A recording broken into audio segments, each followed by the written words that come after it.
Hi hello ನಮಸ್ತೆ ಸ್ನೇಹಿತರೆ, ಎಲ್ಲರಿಗೂ ಕೂಡ ಮತ್ತೊಮ್ಮೆ ನಿಮ್ಮ ಯೂಟ್ಯೂಬ್ ಚಾನಲ್ಗೆ ಪ್ರೀತಿಯ ಸ್ವಾಗತ. ರಾಜ್ಯದ ಮುಖ್ಯಮಂತ್ರಿಗಳು ನಿಮಗೆಲ್ಲ ಗೊತ್ತೇ ಇದೆ, ಈಗಾಗಲೇ ಅವರು ಏನೆಲ್ಲ ಕಾರ್ಯಗಳನ್ನು ಕೈಗೊಂಡಿದ್ದಾರೆ ಅಂತ. ಒಂದು ಘಟನೆ ನಿನ್ನೆ ತುಂಬಾ ಎಲ್ಲ ಕಡೆ ಚರ್ಚೆಯನ್ನು ಹುಟ್ಟುಹಾಕುವಂತೆ ಮಾಡಿರುವಂಥದ್ದು.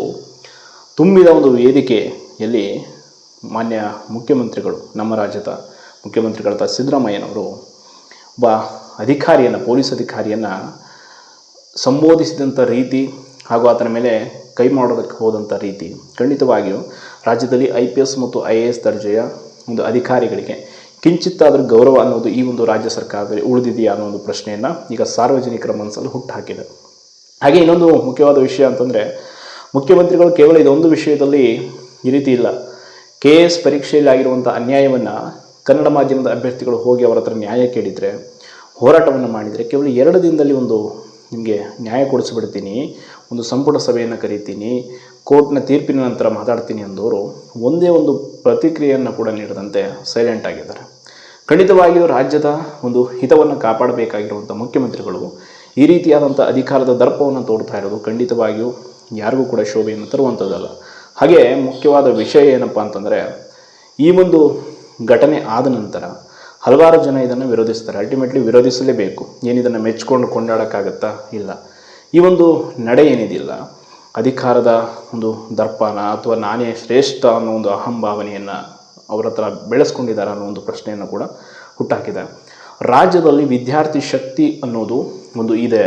ವಿದ್ಯಾರ್ಥಿಗಳ ಒಂದು ಶಕ್ತಿ ಏನನ್ನಾದರೂ ಮಾಡಬಹುದು ಅನ್ನೋ ಒಂದು ಅರಿವಿದ್ರೂ ಕೂಡ ಒಂದು ವಿದ್ಯಾರ್ಥಿಗಳೇ ಹೋಗಿ ನಮಗೊಂದು ರೀತಿ ಅನ್ಯಾಯ ಆಗಿದೆ, ದಯವಿಟ್ಟು ನೀವೊಂದು ನ್ಯಾಯ ಕೊಡಿಸಿ, ಒಂದು ಒಳ್ಳೆಯ ಸ್ಥಾನದಲ್ಲಿದ್ದೀರಾ ಅಂತ ಕೇಳಿದರೆ ಅವರಿಗೆ ಈ ರೀತಿಯಾಗಿ ಕೊಟ್ಟ ಮಾತಿಗೆ ತಪ್ಪಿ ನಡೆಯುವಂಥ ಮುಖ್ಯಮಂತ್ರಿಗಳ ಅವಶ್ಯಕತೆ ಇದೆಯಾ ಅಂತ ಅನ್ನಿಸಿಬಿಡುತ್ತೆ. ಖಂಡಿತವಾಗಿಯೂ ಇತ್ತೀಚಿನ ದಿನಮಾನಗಳಲ್ಲಿ ನಮ್ಮ ರಾಜ್ಯ ಸರ್ಕಾರ ಹೋಗ್ತಾ ಇರುವಂಥ ರೀತಿ ತುಂಬ ಅನುಮಾನಗಳನ್ನು ಹುಟ್ಟಾಗ್ತಾ ಇದೆ. ಇದು ಜನರ ಕಲ್ಯಾಣಕ್ಕಾಗಿ ಇದೆಯಾ ಅಂತ. ಏನಪ್ಪ ಅಂತಂದರೆ, ಅವರೇ ಹೇಳ್ತಾರೆ, ಒಂದು ಕಡೆ ಸ್ಟೇಟ್ಮೆಂಟ್ ಕೊಡ್ತಾರೆ, ಏನಂತಂದರೆ ಪೊಲೀಸರಿಗೆ ಗೌರವ ಕೊಡಬೇಕು, ರಾಜ್ಯದ ಸುವ್ಯವಸ್ಥೆಯನ್ನು ಕಾಪಾಡಬೇಕು, ವಕೀಲರ ಹಿತರಕ್ಷಣಾ ಕಾಯ್ದೆಯನ್ನು ತಂದಿದ್ದೀವಿ ಅಂತ. ಒಂದು ಕಡೆ ತಾವೇ ಅಧಿಕಾರಿಗಳಿಗೆ ಗೌರವ ಕೊಡಲ್ಲ, ರಾಜ್ಯದ ಮುಖ್ಯಮಂತ್ರಿಗಳಿಗೆ ಅಧಿಕಾರಿಗಳಿಗೆ ಗೌರವ ಕೊಡಲ್ಲ ಅನ್ನೋ ಒಂದು ಕಾರಣದಿಂದಾಗಿ ಇನ್ನು ಸಾಮಾನ್ಯ ಜನರು ಪೊಲೀಸರನ್ನು ಯಾವ ರೀತಿ ನೋಡ್ಬೋದು?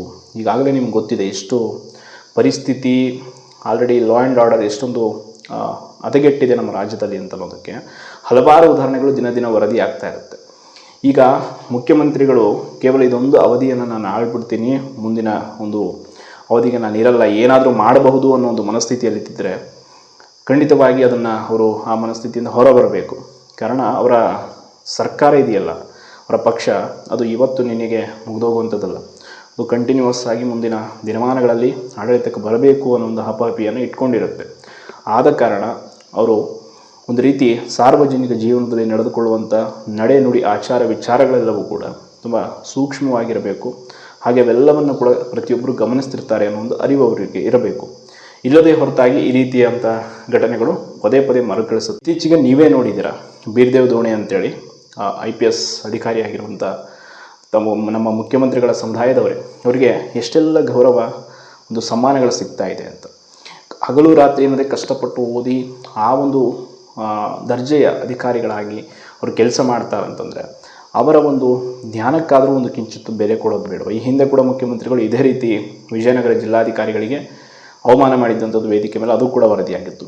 ಹಾಗೇನು ಇದು ಈ ರೀತಿ ಪದೇ ಮಾಡ್ತಾ ಇದ್ದರೆ ಖಂಡಿತವಾಗಿಯೂ ಅಧಿಕಾರಿ ವರ್ಗಗಳು ಅಲ್ಲಿ ಆಳುವಂಥ ನಾಯಕರ ಮೇಲೆ ಖಂಡಿತವಾಗಿ ಒಂದು ಯಾವ ರೀತಿಯಾದಂಥ ಭಾವನೆಯನ್ನು ಬೆಳೆಸ್ಕೊಂಡು ಬಿಡ್ತಾರೆ.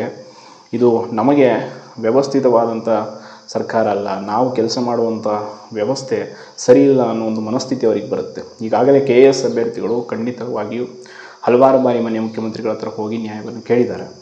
ಯಾವುದೇ ಕಾರಣಕ್ಕೂ ಅವರು ಈ ವಿಷಯದ ಬಗ್ಗೆ ರೆಸ್ಪಾನ್ಸ್ ಮಾಡಿಲ್ಲ. ಇಲ್ಲಿವರೆಗೂ ಕೂಡ ಒಂದೇ ಒಂದು ಸಣ್ಣ ಹೇಳಿಕೆಯನ್ನು ಕೂಡ ಹಾಗೇನು ನೀಡಿಲ್ಲ.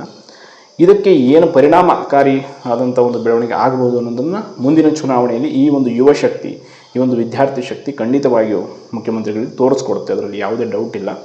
ಬಟ್ ಈಗ ಆಲ್ರೆಡಿ ಕಾನೂನಾತ್ಮಕವಾಗಿ ಕೂಡ ಹೋರಾಟ ನಡೀತಾ ಇದೆ. ಅದೆಲ್ಲವೂ ಕೂಡ ಸಕ್ಸಸ್ ಆಗಲಿ. ನಮ್ಮ ರಾಜ್ಯದ ಮುಖ್ಯಮಂತ್ರಿಗಳಿಗೆ ಒಂದಿಷ್ಟು ಒಳ್ಳೆಯ ಬುದ್ಧಿ ಕೊಡಲಿ ದೇವರು ಅಂತ ಕೇಳ್ಕೊಳ್ತೀವಿ. ಕಾರಣ ಅಟ್ಲೀಸ್ಟ್ ವಿದ್ಯಾರ್ಥಿಗಳ ಪರವಾಗಿ ಆದರೂ ನಿಂತ್ಕೊಳ್ಳಿಲ್ಲ. ಆಡಳಿತಕ್ಕಾಗಿ ಸಹಾಯ ಮಾಡ್ತಾ ಇರುವಂಥ ಅಧಿಕಾರಿಗಳಿಗಾದರೂ ಗೌರವ ಕೊಡಲಿ, ಅವರನ್ನಾದರೂ ಸರಿಯಾಗಿ ನಡೆಸ್ಕೊಳ್ಳಿ ಅಂತ ಕೇಳ್ತೀನಿ. ಧನ್ಯವಾದಗಳು.